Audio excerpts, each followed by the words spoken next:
जानते हैं इस साल 2025 में हरियाली तीज कब है और इस दिन घर पर पूजा करने की विधि और नियम क्या है। इस बार सावन शुक्ल तृतीय तिथि प्रारंभ होगी 26 जुलाई शनिवार को रात 10:42 से और तृतीय तिथि 27 जुलाई रविवार की रात 10:41 पर समाप्त होगी। ऐसे में उदय तिथि के अनुसार इस बार 27 जुलाई दिन रविवार को हरियाली तीज मनाई जाएगी। व्रत भी इसी दिन रखा जाएगा।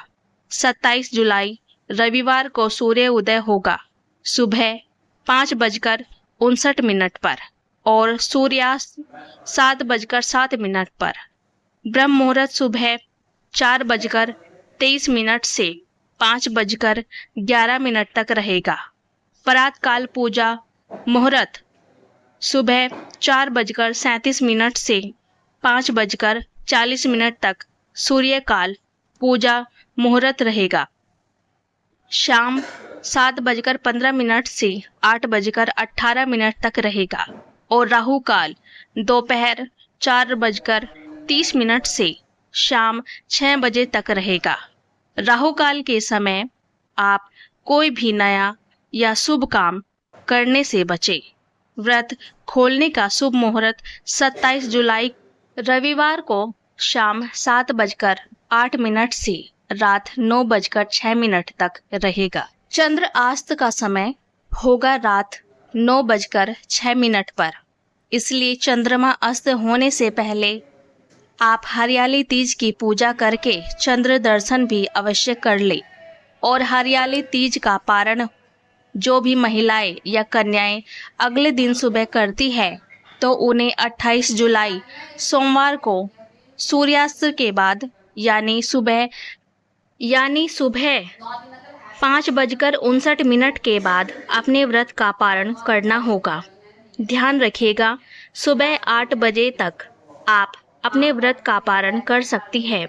हरियाली तीज का व्रत केवल सुहागन महिलाएं तक सीमित नहीं है, बल्कि कुंवारी कन्याएं भी इस व्रत का उपवास रखकर भगवान शिव और माता पार्वती से मनचाहा जीवन साथी प्राप्त करने की कामना कर सकती है। अगर आप घर पर ही हरियाली तीज की पूजा करना चाहती है तो इसके लिए आपको कुछ विशेष नियमों का पालन करना होगा, जिससे आप पूजा और व्रत का पूर्ण फल प्राप्त कर सकती है। तीज के दिन प्रातःकाल स्नान करने के बाद साफ स्वच्छ वस्त्र धारण करें और मंदिर में घी का दीपक जलाकर व्रत रखने का संकल्प लें।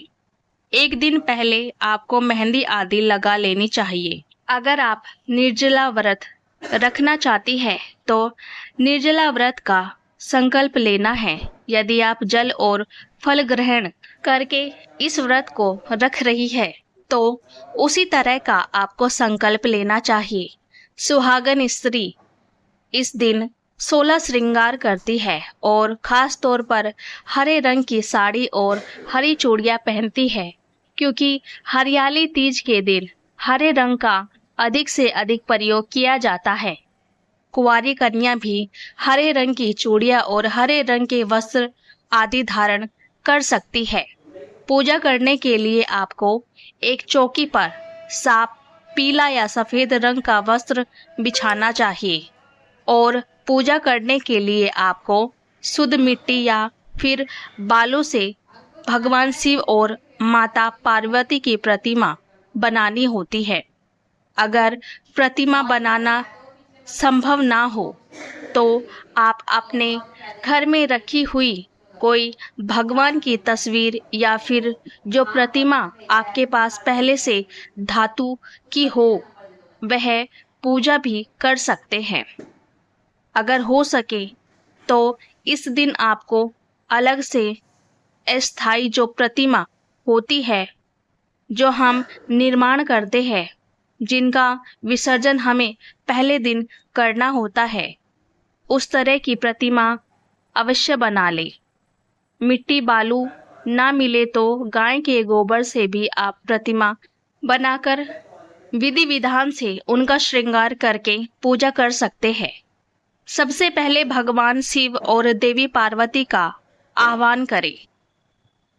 गंगा जल से और पंचामृत से शिवलिंग या भगवान शिव का अभिषेक करें।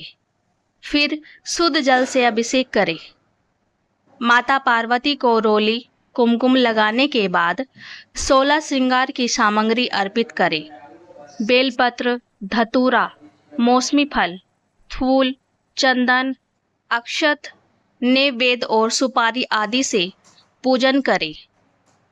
सभी पूजन सामग्री अर्पित करने के साथ ही माता पार्वती को आप इस दिन चुनरी और सुहाग की सामग्री जैसे सिंदूर, बिछिया, मेहंदी, काजल, कुमकुम आदि जो भी सामग्री है, इत्र आदि वह अवश्य अर्पित करें, जिन्हें बाद में आशीर्वाद रूप में आप अपने लिए भी कुछ न कुछ सामग्री रख सकती है।